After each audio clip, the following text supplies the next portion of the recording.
So you want to know how to install Superflow with Shopify. All you're going to have to do is install a simple code snippet. In this section, paste your Shopify URL here, then copy the code snippet on the next page. Go over to your Shopify website, then hit Edit Code. In Edit Code, you're going to scroll down to Sections tab, and in Sections, you're going to find the Footer Liquid tab.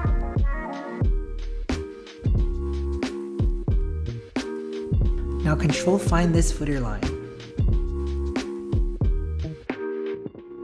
Right above it, you're going to paste the code snippet. Then hit Save and let's preview your changes. You can go back to Superflow and select that you've published. Next, hit the Test button.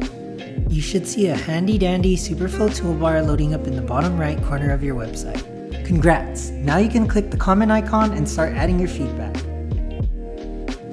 And that's it for now. I'll see you in the next one.